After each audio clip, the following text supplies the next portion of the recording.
Hi, my name is Aman Ghawanmeh, and learning the ins and outs of the financial system here in Canada can be extremely challenging to newcomers. Today, we have Abiola, who came here in the 1980s from Nigeria as an international student, and Khassan, who came here from Iraq in the 1990s in search of a better life. They recall their journeys and their regrets regarding their financial decisions as they have now become established leaders and mentors in their own community. Let's take a look. Oh, my name is Abiola Afolabi, and I'm a mother of 5 children. I immigrated from Nigeria in 1984, first to Moncton, New Brunswick. Then in 1987, I came to Windsor with 3 children. Mm-hmm. I immigrated with 3 children. My husband came before I came to join him. Mm-hmm. With 3 children. Then we've been in Windsor since 1987. Wow, it's been a while. March break, actually. Wow. We're filming this in March break, in case you're wondering. And yourself, please. My name is Khassan Saka. I arrived in Canada in 1994, got married in 2007. I have 3 boys. And I moved to Windsor from Ottawa in 2014, established a nonprofit organization called Integrative Canadian Group Organization. Thank you for coming. We're so excited to have you both. We want to kind of jump into the topic right away. But before we do that, I want to know, do either of you remember your first financial mistake in Canada as immigrants? Do you recall? Hassan, go ahead, tell me. Yes, actually, I remember that. And I hope the rest of the people who are listening, they don't fall into that. I remember when I arrived in Canada and I opened the bank account, they offered me a credit card, actually. And I took the credit card and I abused it, actually, to the point that I was in trouble financially. Wow. Yes. I heard that happens often. It's hard to understand the idea of a credit, right? What about yourself, Abiola? My first financial mistake? One that you remember. That I remember?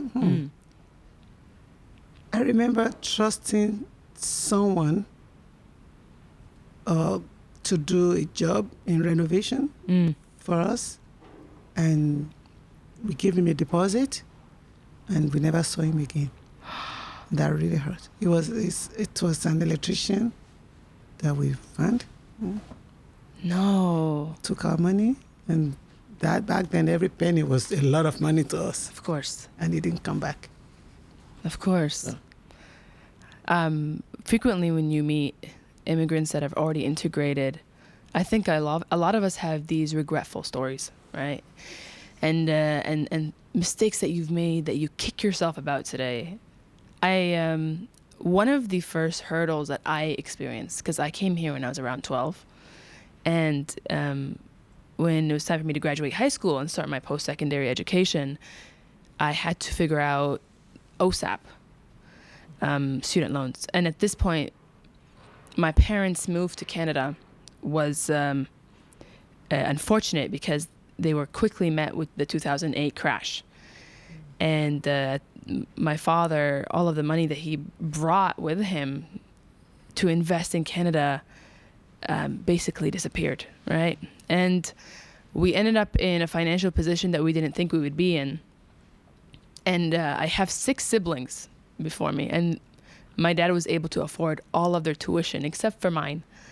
So I was the first kid who he couldn't afford to pay for. And because they were immigrants and unfamiliar with things like student loans, I had to navigate that all by myself.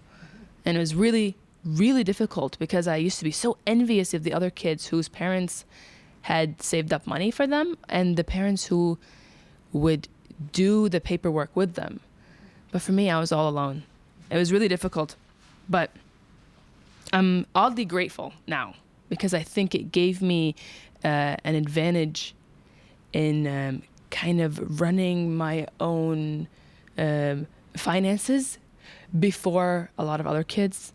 I was able to understand concepts before some of the other kids did. So I'm grateful.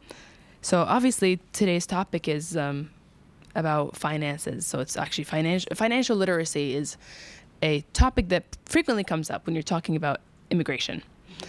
And if you're coming from overseas to the West and to Canada in particular, the financial system in place here could be completely different than the one you have back home. So things like, credit and taxes and all of these things are completely new ideas.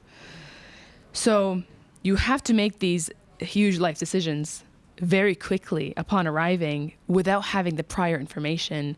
And unfortunately, some of the mistakes that you can make can have consequences forever. They can change the way that your life, it can change your life trajectory, right? So both of you have really interesting stories and you've lived here for a while. Can you tell us a little bit about the integration experience for you as newcomers and in regards to finances in particular? Keep that in the back of your mind. Abiola, we can start with you. Can you tell us about your history a little bit? Our history in Windsor or in Canada? I don't mind if you tell me in Canada. In Canada, okay. Because those were the beginnings, correct? Right. Outside of Windsor. So my husband came to Canada, to Moncton, New Brunswick in 1983, October 1st, to go to school. And in July 1984, I came to join him with our 3 children. The oldest was just under 4. And but at that time, if you're on the student visa, neither the student nor the spouse can work. You're not allowed to work in Canada because they believe you'll be taking away employment from Canadians.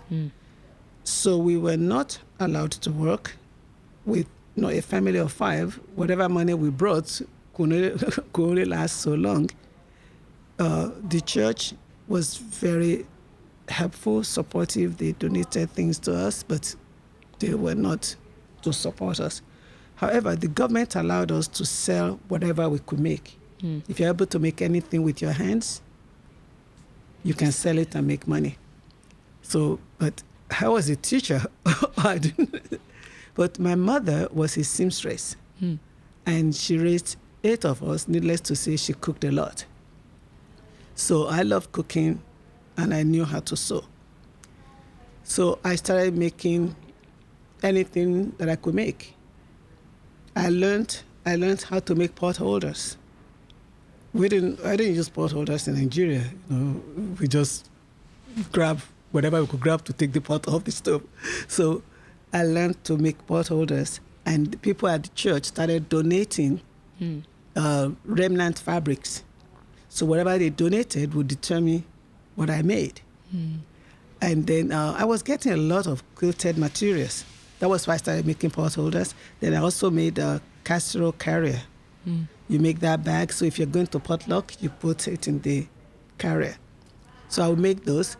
Then I learned how to bake bread. So I would sew during the week. My husband helped, of course.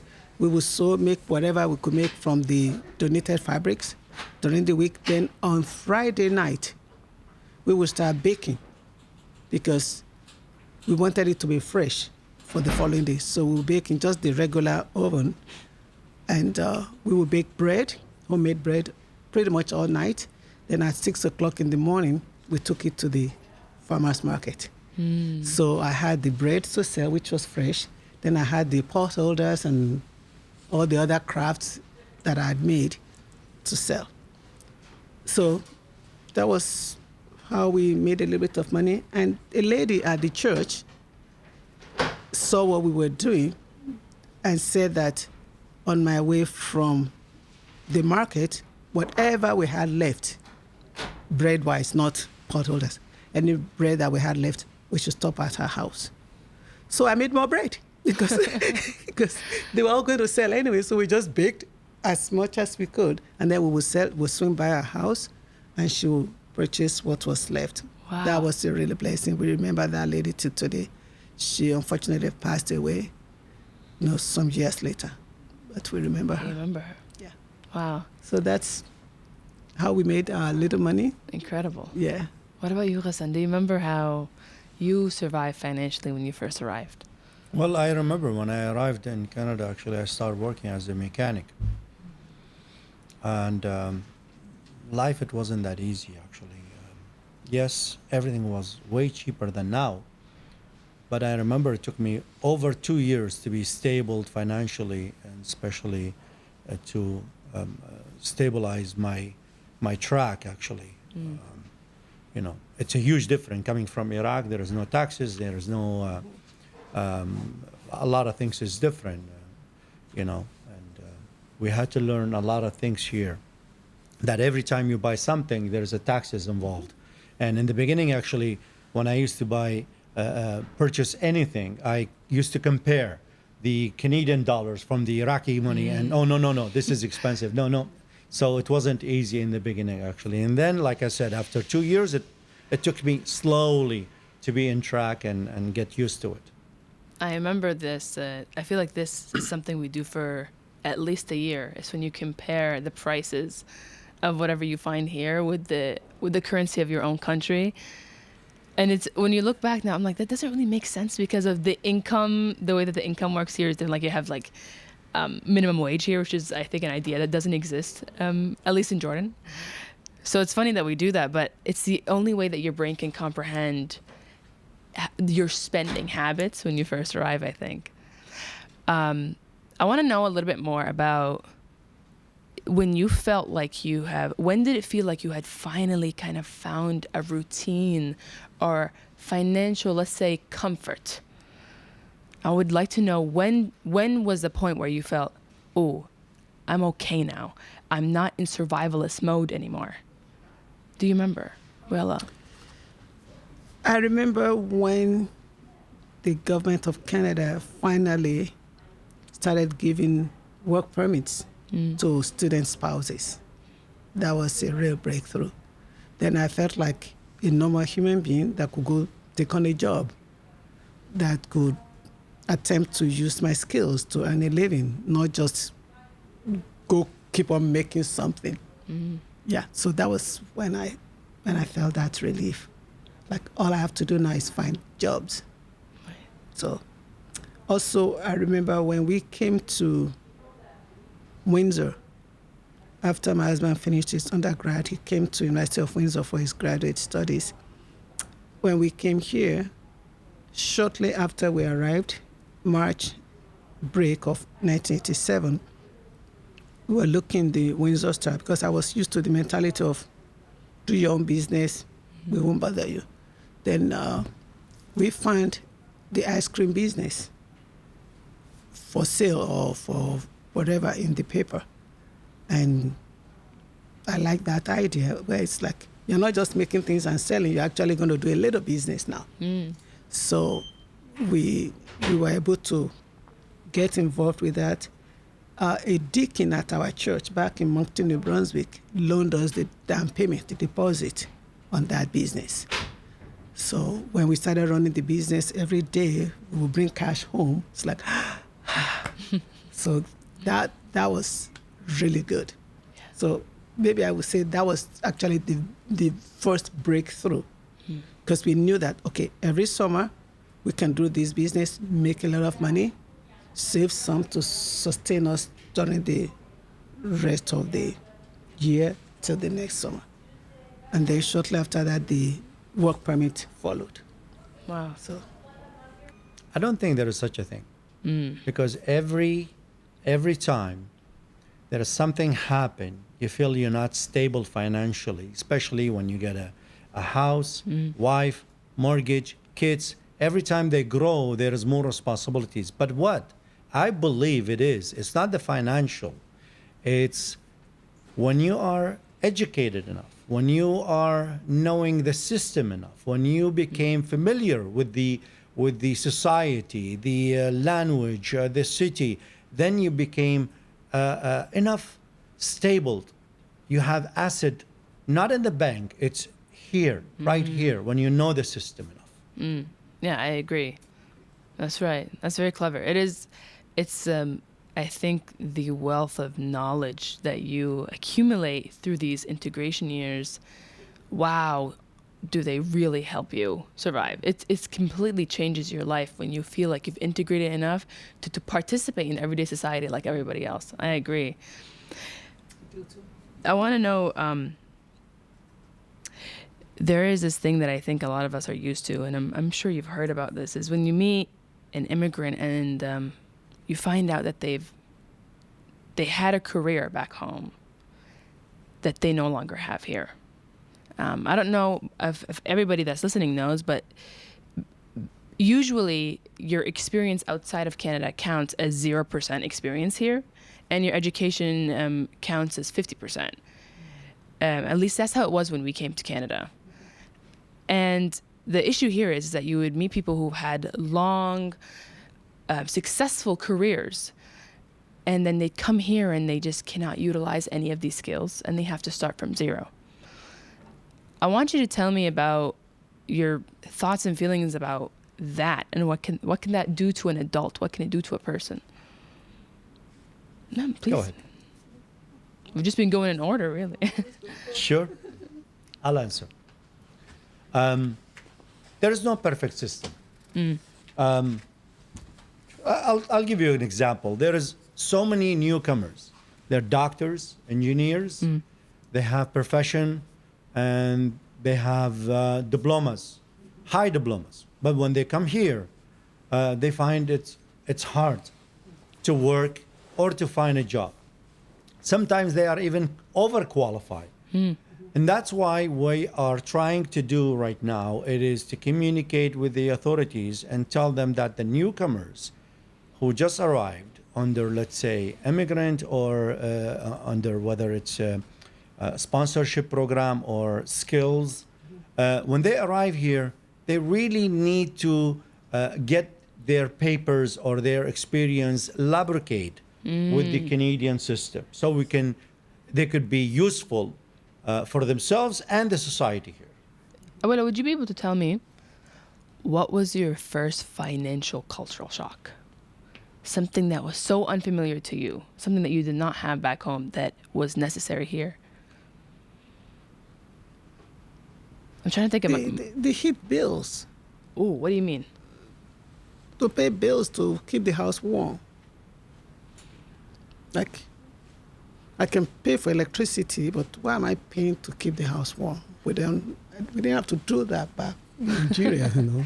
I'll answer that. Oh. So I don't know if that's something. It's like It is ridiculous, isn't it, right? I have to keep, so I don't freeze in here. keeping the house warm is okay, but that I have to pay to keep the house warm, like,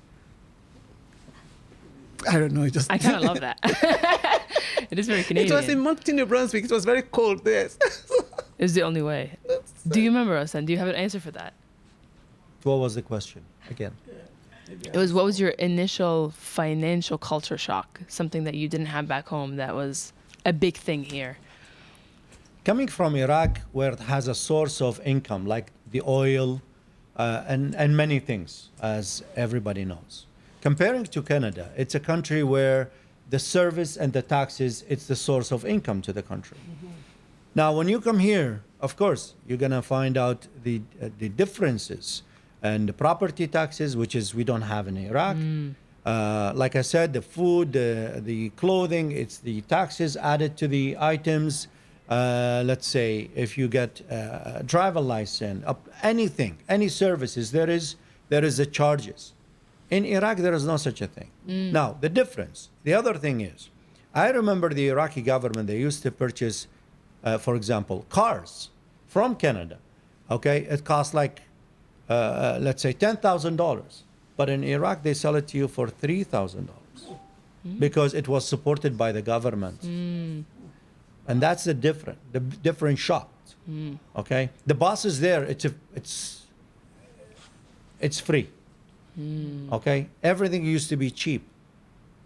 But I understand now there is nothing for free, nothing is cheap right now. But comparing back in 1994, comparing to here between Canada and Iraq, it was like big shock. Beside even, let's say, it has nothing to do with the financial, but if you think about it, for example, in Iraq, you buy a pants and a sweater or shirt. But here you have to buy the jacket, you have to buy winter boots, you have to buy all these kind of things, you know. You're coming from a warm country comparing to a country. There you can wear those clothes 12 months a year. Here you have 3-4 seasons a day, you know. You walk in the street in the summertime and you hold an umbrella because you never know when it's going to rain. So I know that earlier we talked about regrets. I remember being so angry for not knowing about grants. I had no idea what grants were or things like work study as students until I was like maybe in third year.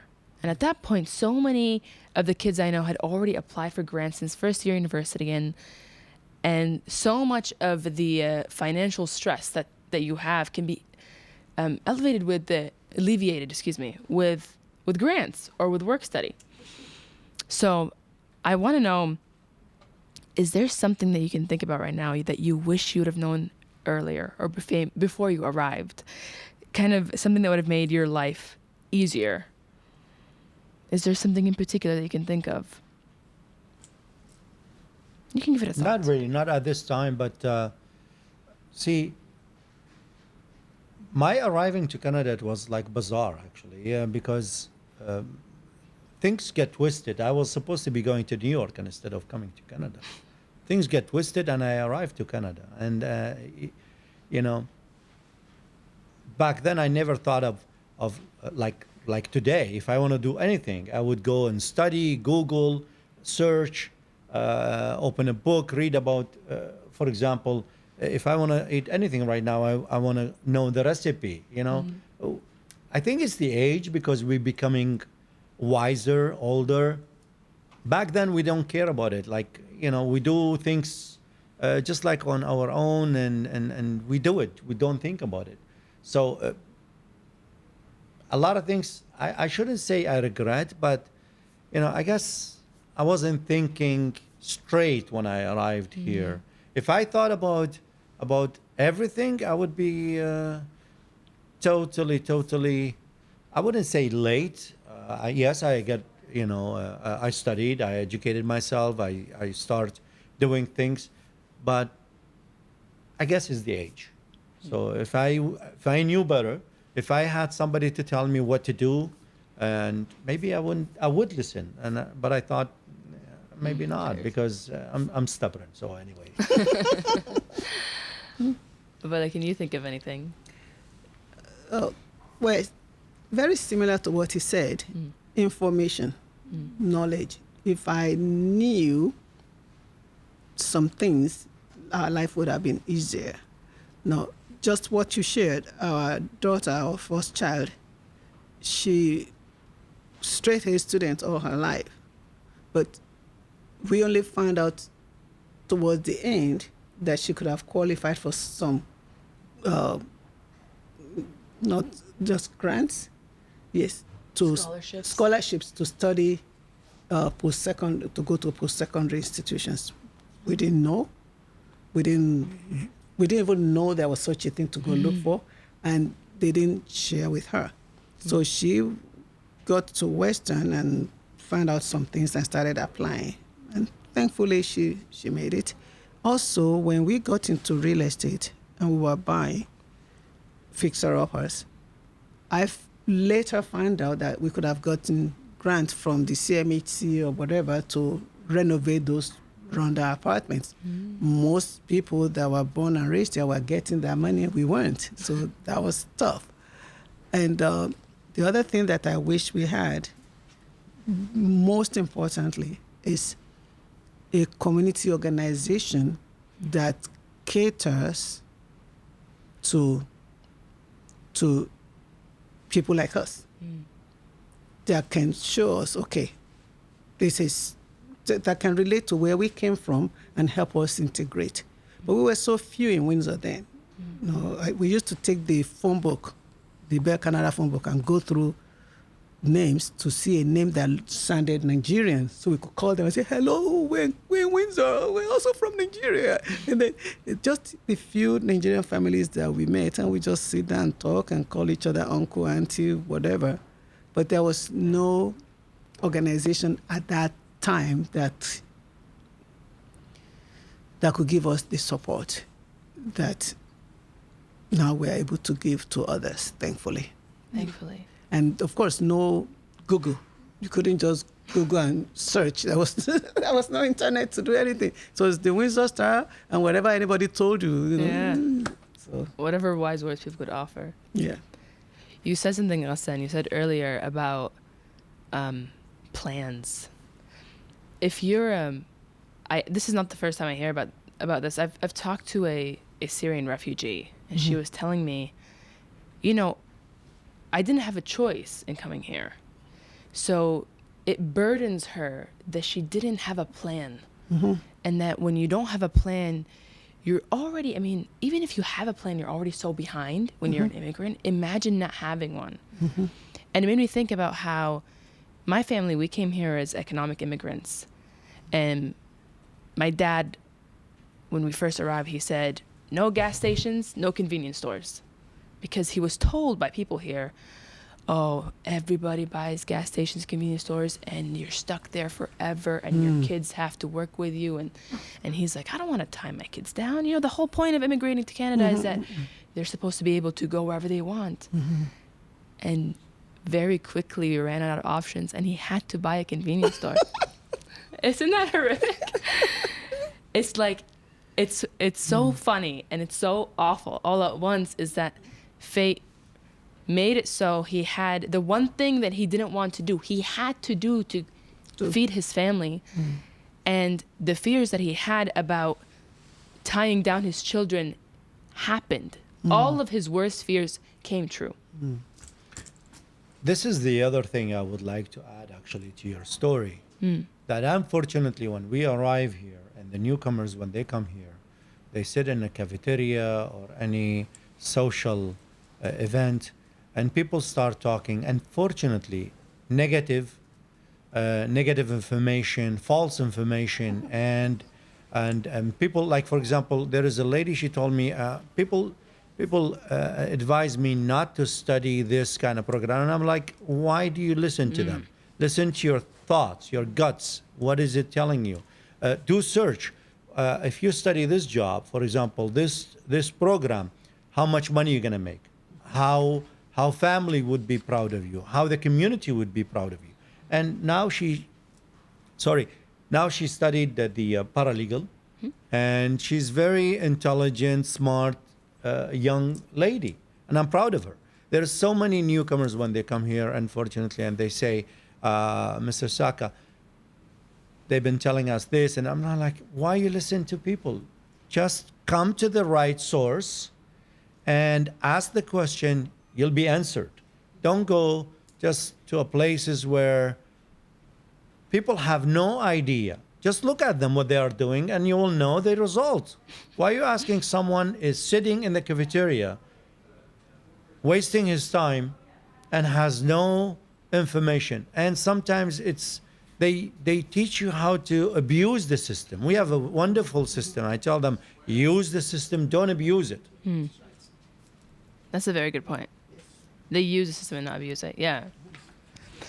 I wonder, now that we've spoken about the fact that a lot of immigrants rely on word of mouth to network and make crucial life decisions. I know that both of you have invested time and money and effort into creating organizations that would support the community here. I want you both to tell me about your organizations, why you decided to create them, and what's their importance and value for the community. Abiola, you can go first if you'd like. Oh. Well, over the years, as we went through hardships and challenges and heartaches, and some successes and some happy times, my husband and I kept saying, if we get to the point where we're able to do something to share our experience or share our knowledge or something with others to make things easier for them, we would do it if the Lord will give us that opportunity. So we kept nursing that over the years. Then organizations starting up. There was the African Community Organization of Windsor. My husband was at the University of Windsor. During the time that started, we were a part of it, and things went very well. But again, as time went on, we kept on seeing a few things like, oh, wouldn't it be nice if an organization could do this? So that was why in 2016, after we were done raising our children, our youngest was done college, and I sadly always add that our 4 parents also had died. So it wasn't like, we were looking forward to being able to point to them and spoil them, but they all went boom, boom, boom. So that was when we said, well, maybe it's time for us to consider that dream. So that was why I started the organization. The first meeting was held on July 16th, 2016. Mm-hmm.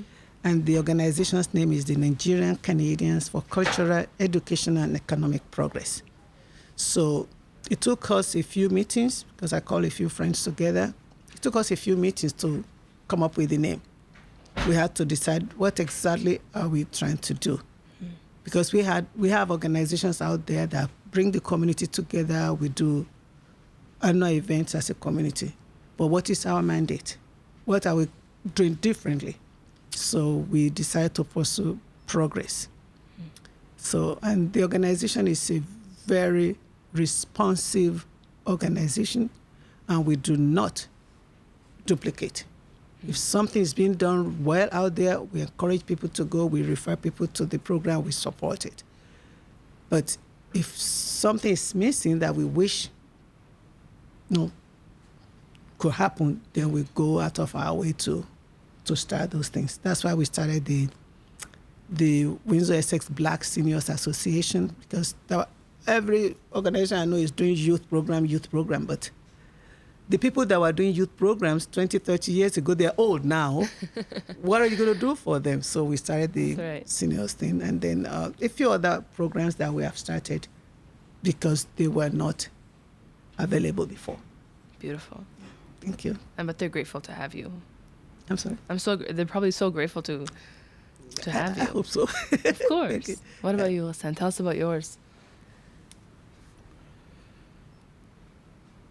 When I arrived, I faced a lot of challenges. Mm-hmm. I was hoping there were people to help. Maybe I didn't find them. Maybe they were there, but I didn't look for them. Purchasing a car, I lost money. Renting an apartment with no lease. All these kind of mistakes I have done when I arrived to Canada. It made me angry. I don't know. At myself, at the society, I'm not sure. I'm sure there were organizations, but not like right now. There's so many. Until 2014, it was always deep inside me, I want to help people. I want to provide them with accurate information. I want to guide them, because I understand when they come in you, they're blind. They need someone to tell them what to do. Barrier language, lack of information, so many things. When I established the 2014, this organization, and I start telling people my idea, my vision, some people supported, some people didn't. And as a lot of people know, right now our organization sponsors even immigrant, and we sponsor them under community sponsorship program, and we bring them here. And I'm so lucky of the families and individuals who arrived under our program.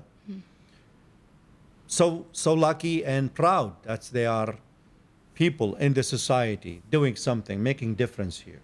Of course. And I hope whoever's listening that they would support and give us at least, not a hand, just a word, so it can cheer us and motivate us forward. Thank you.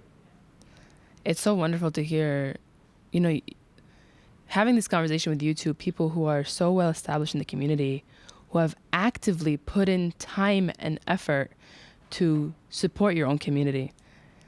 I think that's so admirable. And when it comes to this topic, whether you want to admit it or not, money plays a big part in the comfort level that you have in your life, of course. And as immigrants, most of us don't have the privilege of financial security.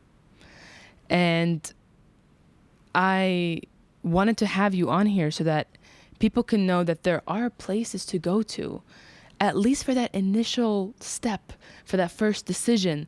You're not alone.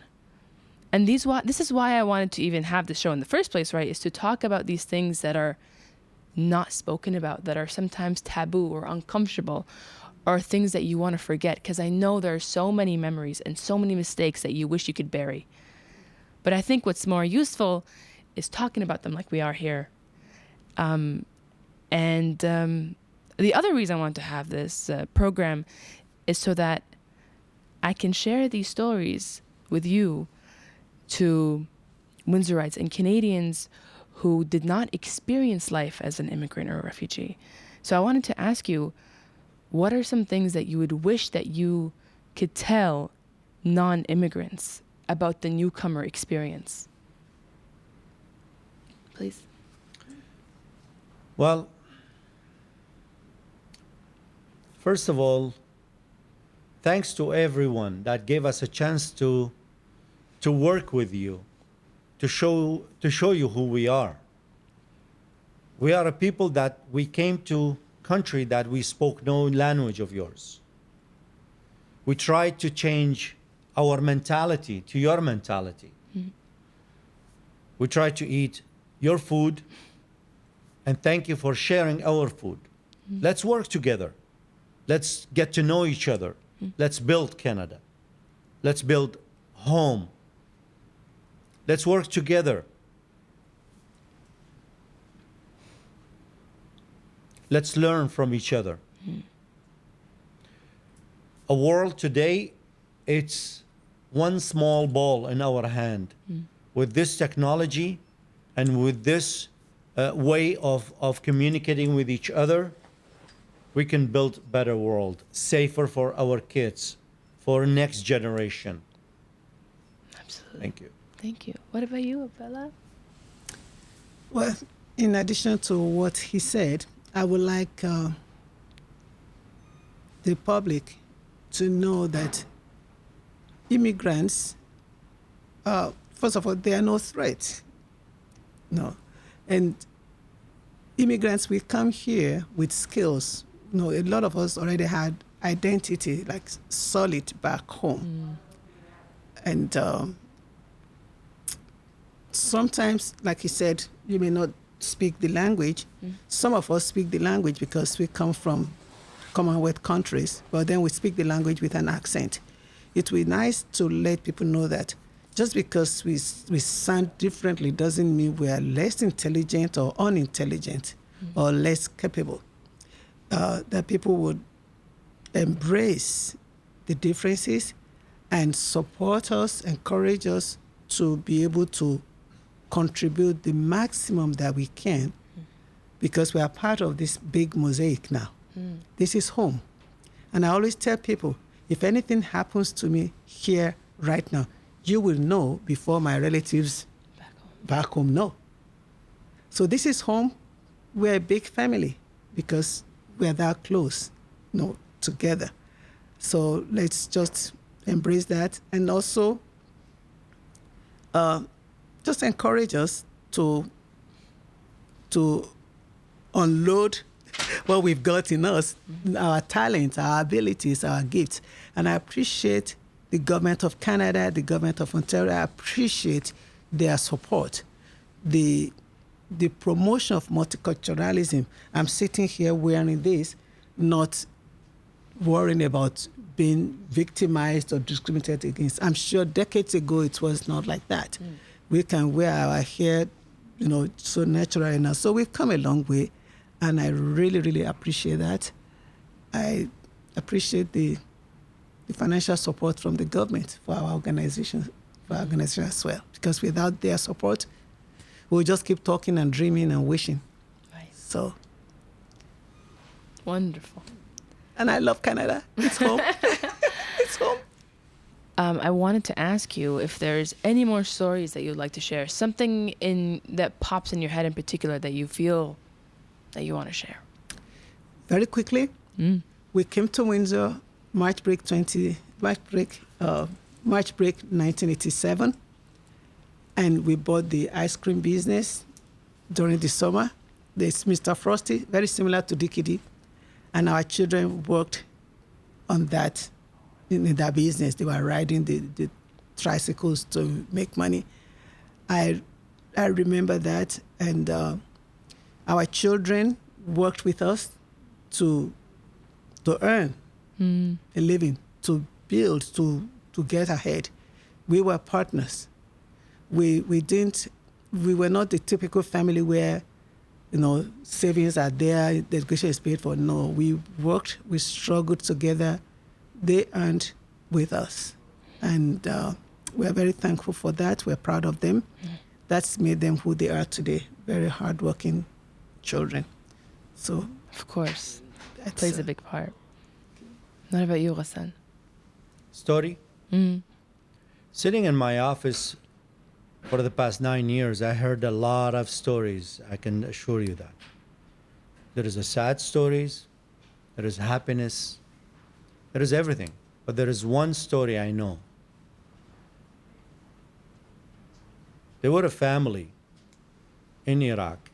The father died.